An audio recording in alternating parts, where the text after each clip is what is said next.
우리가 살고 있는 이 시대는 이 광고의 시대라고 말할 수 있습니다. 광고는 일본 예술이라고도까지 이야기를 합니다. 그래서 이 광고는 새로운 장르로 각광을 받고 있는 분야이기도 합니다. 특별히 요즘 광고는 단순히 상품의 정보를 제공해 줌으로써 물건을 파는 도구에서 벗어나서 상품의 이미지와 브랜드, 그것의 그 이미지를 구체적으로 소비자에게 잘 감동을 주도록 그렇게 만드는 것입니다. 그래서 이 광고하는 물건을 사게 만드는 효과를 발휘하곤 합니다. 이러한 광고와 함께 각광을 받고 있는 분야가 있는데 그것이 바로 또 카피라는 것입니다. 이 카피는 어떤 상품이나 브랜드의 이미지를 말로 형성화시켜 주는 것을 말합니다. 그런데 광고와 함께 등장하는 카피의 기법 중 우리에게 가장 어필하는 것이 있어요. 그것은 바로 질문법이라는 것입니다. 일단 질문이 던져지면 질문받은 사람은 자동적으로 그 질문에 대한 대답을 찾게 되기 때문에 질문 던진 사람의 의도대로 말려들게 됩니다. 그래서 질문법은 굉장한 효과를 발휘하게 되는 것입니다. 그런데 이러한 질문법은 광고나 카피에서는 굉장한 효과를 발휘하지만은 일상생활에서는 상당히 조심을 해야 하는 것입니다. 왜냐하면 질문을 받는 사람으로 하여금 반드시 그것에 대한 대답을 강요하기 때문에 자칫 잘못하게 되면 상대방에게 상처를 줄 수가 있기 때문인 것입니다. 그렇기 때문에 혹시 여러분 중에 질문하는 것을 좋아하시는 분들, 다른 사람에게 상처를 주지 않도록 조심을 해야 할 지혜가 필요한 것입니다. 그러나 반면에 이러한 질문을 잘만 사용하게 되면은 나태하고 태만한 사람들에게 자신의 나태와 태만을 깨닫게 해주는 좋은 방법이 될 수도 있을 것입니다. 오늘 본문을 보시게 되면은 이 질문을 좋은 쪽으로 잘 사용한 사람이 등장합니다. 그 사람은 다름 아닌 사도 바울이죠. 우리 2절 말씀을 같이 보도록 하겠습니다.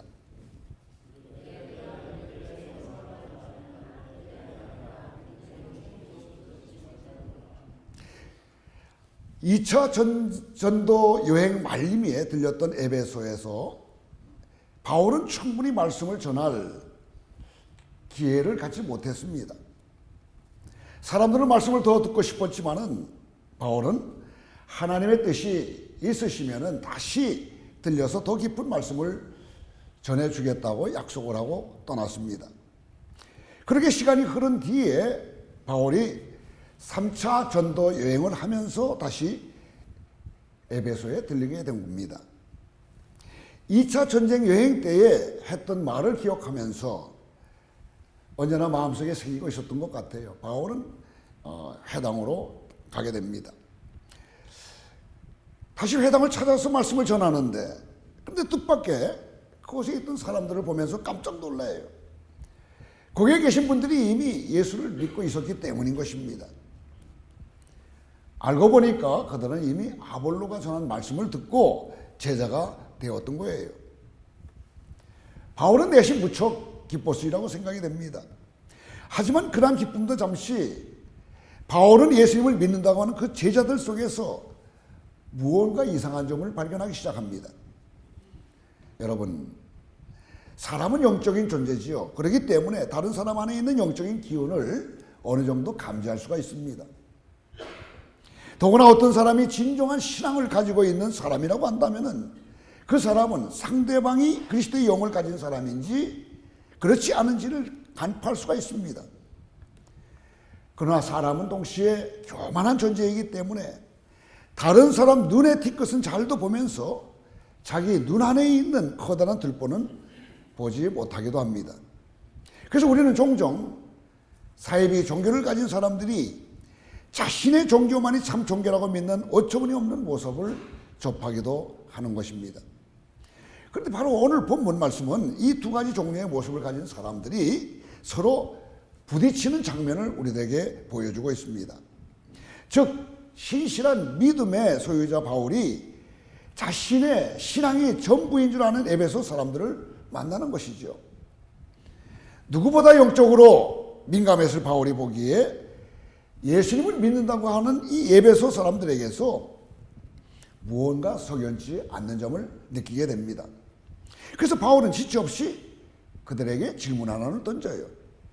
이것은 아주 강력한 파워를 가지고 그들을 강타하게 되는 것입니다. 그렇다면 바울은 그들에게 어떤 질문을 던졌을까? 다시 한번 2절 말씀을 보도록 하겠습니다.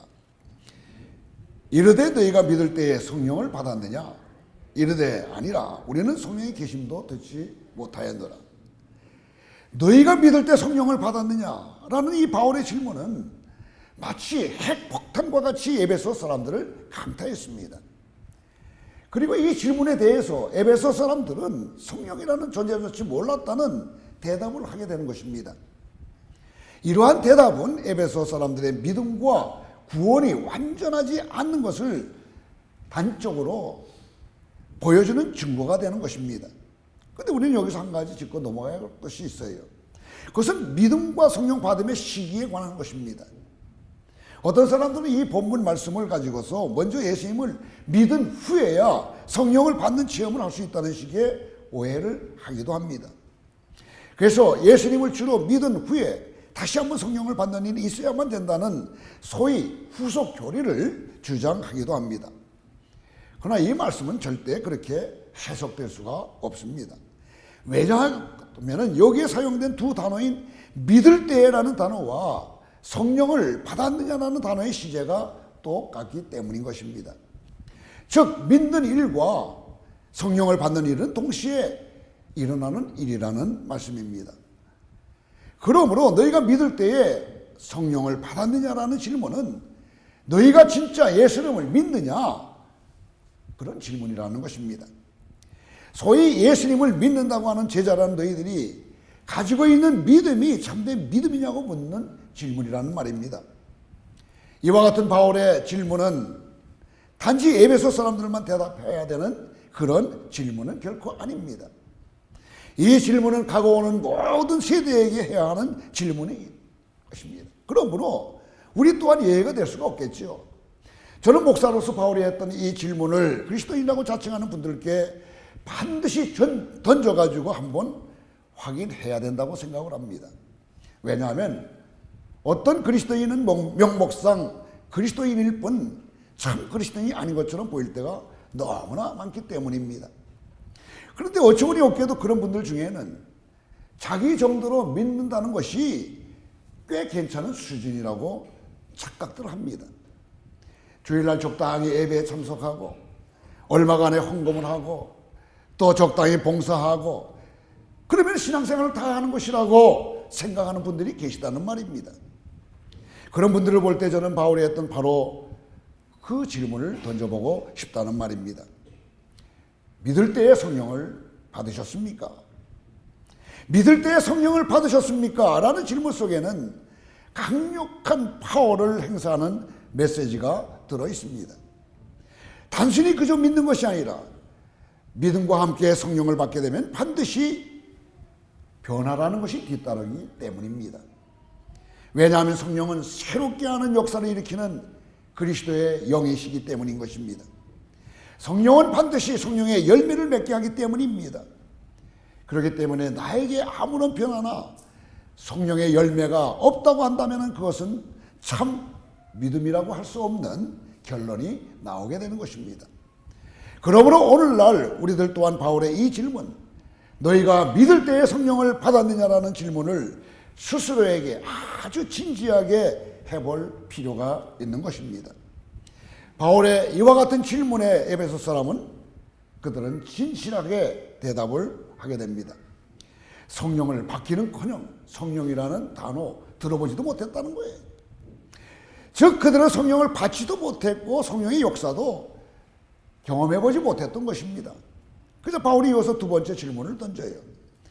그러면 너희가 무슨 세례를 받았느냐는 것입니다. 즉 성령을 받는 일이 없다고 한다면 너희의 믿음은 제대로 된 것이 아닌데 도대체 너희는 무슨 세례를 받았다는 것이냐라고 물었던 거예요. 그래서 그들의 입에서는 우리는 요한의 세례를 받았다는 말이 나옵니다. 여러분, 요한이 누구세요? 그는 예수님이 오시는 길을 예배하기 위해서 빈들에서 회개할 것을 외치면서 세례운동을 펼쳤던 선지자였지 않습니까? 그래서 그를 일으켜서 세례 요한이라고 우리는 부르고 있죠. 세례 요한은 세례를 베풀 때에 자신의 물로 세례를 주지만 자기 뒤에 오시는 이는 성령으로 세례를 주실 것이라는 예언을 했습니다. 4절을 같이 읽습니다.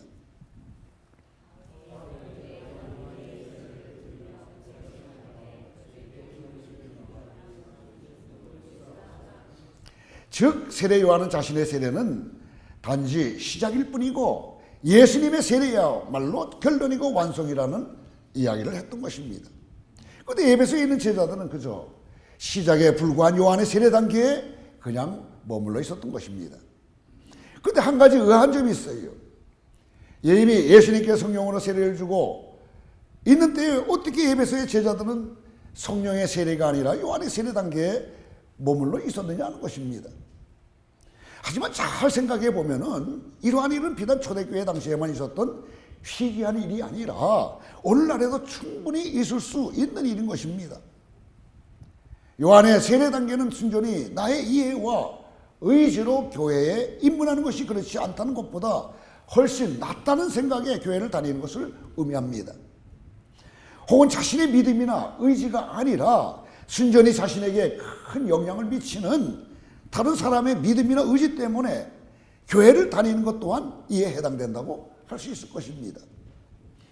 일단 외형적으로 교회에 잘 출석하고 헌금도 빠짐없이 하기 때문에 요한의 세례 단계에 있는 분들은 믿음을 가지고 신앙생활을 하는 것처럼 보이는 것입니다.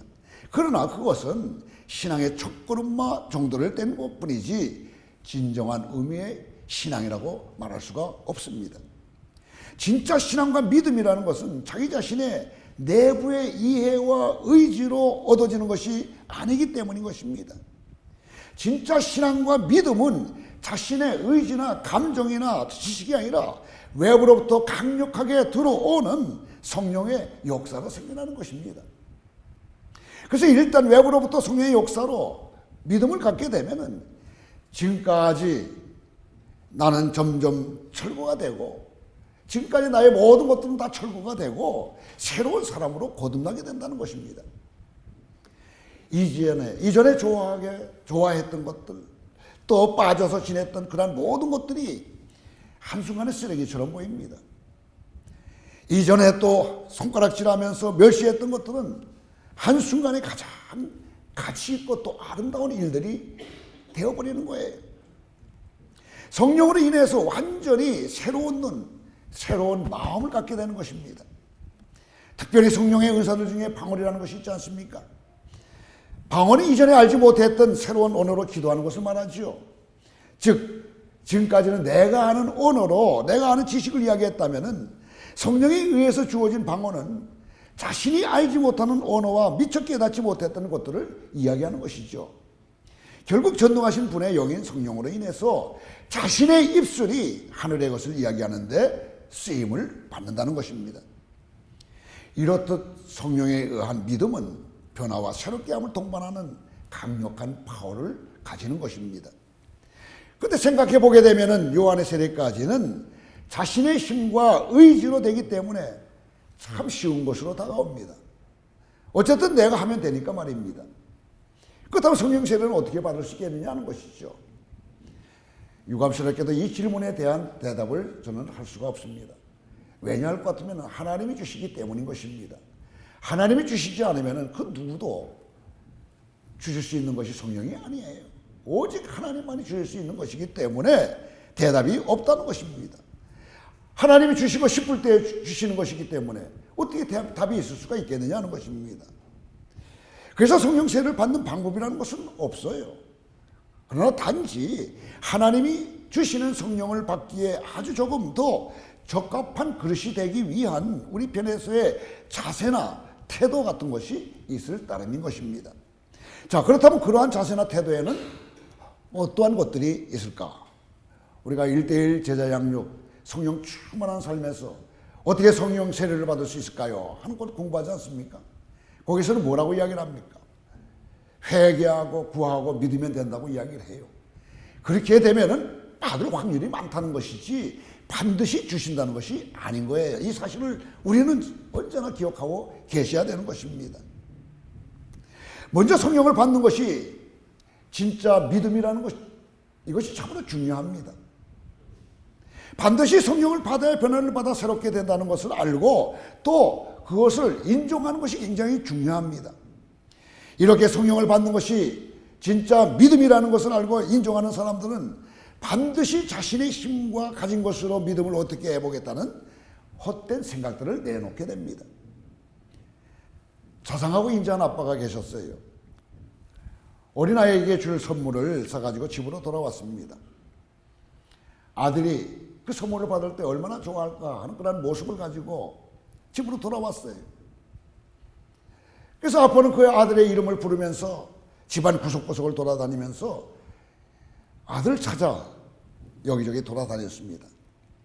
그렇게 한참 후에 아빠는 이 다락방에서 쭈그리고 있는 자기 아들을 발견할 수가 있었습니다. 아빠는 기쁜 마음의 선물을 뒤로 감춘 채 아들에게 다가가서 아빠가 좋은 선물을 줄 테니 손을 쭉 펴보렴 그렇게 하고 이야기를 합니다. 그런데 어찌된 일인지 아들은 도무지 손을 펼 생각을 하질 않아요. 알고 보니까 아들은 두 손 가득 껌, 사탕, 돌멩이, 조개 껍질 등을 쥐고 있었습니다. 그래서 아빠는 그것을 내려놓고 너를 위해서 아빠가 준비한 좋은 선물을 받으라고 충고합니다. 그러나 아들은 자신이 쥐고 있는 하찮은 것들, 그것이 너무나 좋아서 선뜻 쥐고 있는 것을 놓으려 하지 않았어요. 그래서 결국 아빠는 준비한 선물을 다른 날 주기로 생각을 했습니다. 혹시 여러분들 중에는 이 예화 속의 아들과 같은 사람은 없는지 모르겠습니다. 하나님께서 가장 좋은 선물인 성령을 우리에게 주고 싶어 하시는데 우리는 세상의 하찮은 것들로 꽉 채워서 받을 만한 마음의 여력이 없어서 못 받고 있지는 않는지 말입니다. 사랑하는 성도 여러분, 성령보다 더 좋아하고 귀하게 여기는 것들이 있다고 한다면 그것이 무엇인지 그것들을 다 내려놓고 이미 준비된 하나님의 성령을 받아 참 믿음과 신앙의 삶을 살아가시기를 주님의 이름으로 축원합니다. 이 세상에 어떤 것보다도 성령님보다 더 귀한 것이 어디 있겠어요. 세상에 하찮은 것들을 꽉 움켜쥐고 주시고자 하는 그 성령을 받지 않겠다고 뻗드는 내 모습은 아닌가 한번 생각해 보시라는 말씀입니다. 두 번째로 성령세를 받기 위해서 우리가 지녀야 할 마음의 태도는 성령이 임하시기를 간절히 사모하고 기다리는 것입니다. 마가의 다락방에 모였던 120명의 사도들은 함께 간절한 마음으로 기도하고 있을 때에 갑자기 성령이 강한 바람 불처럼 임하여 성령을 받았습니다. 얼마나 놀라운 일인지 몰라요. 또 고넬료라는 사람은 간절한 마음으로 말씀을 듣다가 성령을 받았어요. 바울의 경우를 생각해 보세요. 다메섹 도상에서 꼬꾸러진 다음에 눈이 먼 상태에서 다메섹의 직가라는 거리에서 3일 동안 간절한 마음으로 엎드려 있을 때에 하나님이 보내신 아나니아라는 사람이 찾아와서 그에게 기도할 때 성령을 받았습니다. 본문에 등장하는 에베소의 제자들의 경우를 보세요. 바울이 와서 그들에게 성령의 세례를 받았느냐고 질문을 하고 난 후에 자신들의 세례의 한계를 깨닫고 난 후 간절한 마음으로 세례받기를 원했을 때에 그들도 성령을 받지 않았습니까? 1차 세계대전 때의 일입니다.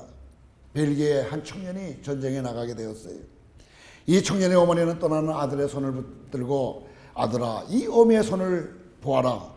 네가 전쟁에 돌아올 때까지 너를 위해 기도하는 손이다 라고 이렇게 말했습니다. 아들이 떠난 후 어머니는 아들을 위해 끊임없이 기도했습니다. 그렇게 열심히 기도하는 중에 전쟁이 끝났습니다. 그런데 아들은 좀처럼 돌아오질 않는 거예요. 어머니는 아들을 기다리다가 끝내 심각한 병에 걸리고 말았습니다.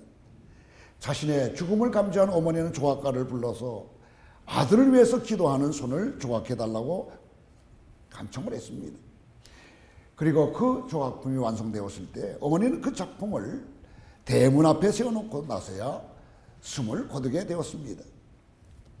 이것은 끝까지 아들을 위해서 기도를 포기하지 않겠다는 어머니의 간절한 표현인 것입니다. 사랑하는 성도 여러분, 여러분에게 이 어머니와 같은 간절한 마음이 있습니까? 죽어서조차 끝까지 아들을 위한 기도를 쉬지 않겠다는 이 어머니와 같은 간절함을 가지고 계시느냐 하는 것입니다.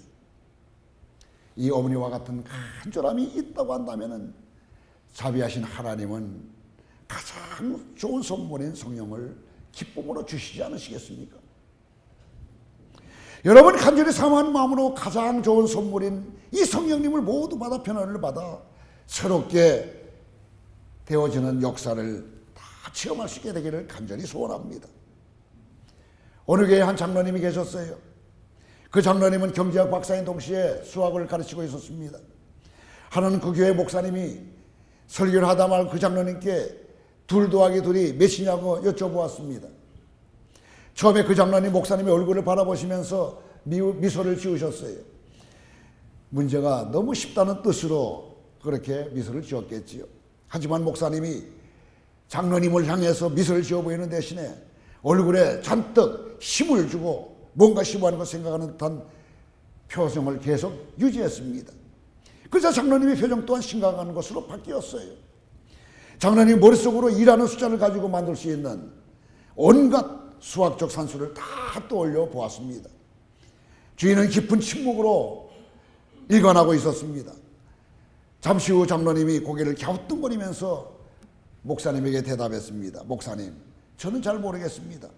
그자 목사님은 감사합니다 라고 말하고는 장로님 앞에 앉아있던 한 꼬마에게 다시 묻습니다. 애야, 2 더하기 2가 뭐지? 라고 묻자마자 그 아이는 4시요 하고 금방 대답을 했어요. 2 더하기 2라는 질문은 경제학 박사님이시자 수학 교수님이 대답하기에는 너무나 쉬웠던 질문이기 때문에 자신에게 그토록 쉬운 질문을 목사님이 하실 리 없다고 장로님은 미리 짐작하면서 생각했던 것입니다. 그래서 정답을 대답할 수 없었던 것입니다. 어쩌면 이 성령 세례라는 것도 이와 같을지도 모릅니다. 우리 중에는 이미 성령 세례를 받았음에도 불구하고 이미 깨닫지 못하고 있는 분들이 계실지도 모르겠다는 말입니다. 깨닫지 못함으로 성령님께서 역사하실 수 있도록 자신을 내어드리지 못해서 새롭게 되는 역사를 체험하고 잊지 못할지도 모른다는 말씀입니다. 우리가 이미 예수님이 나의 구세주이심을 믿고 그것을 입술로 고백할 수 있다면 여러분 성령을 받았다고 말할 수 있지 않습니까? 무슨 방언이나 능력이나 예언이나 병 고치는 것 같은 능력을 행사하는 것만이 성령 받음의 증거라고 할 수 있겠어요? 그렇지 않지 않습니까? 위대한 신앙의 스승인 어거스틴은요, 그의 저서 사랑과 희망에서 그리스도인인 여부를 분별하는 방법이 어떠한가에 대해서 설명하고 있습니다. 사랑만이 하나님의 자녀와 마귀의 구별을 가질 수가 있다 이렇게 이야기를 합니다. 그들은 함께 그리스도의 그 십자가의 표를 몸에 지니고 함께 아멘하고 화답하며 함께 할렐루야 노래하면서 함께 세례를 받으며 교회 다니고 회당에 그 벽을 세우지만은 하나님의 자녀와 마귀의 자녀를 구분하는 것은 사랑밖에 없다라고 말했습니다. 결국 바울이 고린도서 13장에서 말씀한 것 같이 사랑이 없으면 아무것도 아니라는 것입니다. 믿음으로 예수님을 구세주, 왕으로 고백하셨다면 여러분 이미 성령을 우리가 받은 것입니다. 그렇다면 이제 성령님이 역사하시도록 자신의 것을 내어드리고 사랑의 삶을 살아가도록 의도적으로 노력할 때 우리는 성령의 열매를 맺어서 전혀 새로운 사람으로 거듭나게 되는 거예요. 그러므로 축원합니다. 여러분 간절히 사모하는 마음으로 성령의 세례를 받아서 온전히 성령님께 자신을 내어드리심으로써 사랑의 도구로 쓰임을 받아 전혀 새로운 사람으로 거듭나는 새로운 삶을 살아가시기를 주님의 이름으로 축원합니다. 기도하겠습니다. 사랑하는 주님, 네가 믿을 때의 성령을 받았느냐라는 바울의 물음에 우리가 정직하게 대답할 수 있도록 하여 주셔서 우리가 성령의 세례로 전혀 새로운 피조물이 될 수 있도록 역사하여 주시기를 원합니다. 우리의 것을 기쁜 마음으로 성령의 도구로 내어드리며 사랑을 행함으로써 성령 열매로 주님께 영광 돌릴 수 있도록 주님 우리에게 은총을 베풀어 주시옵소서. 예수님의 이름으로 기도드리옵나이다. 아멘.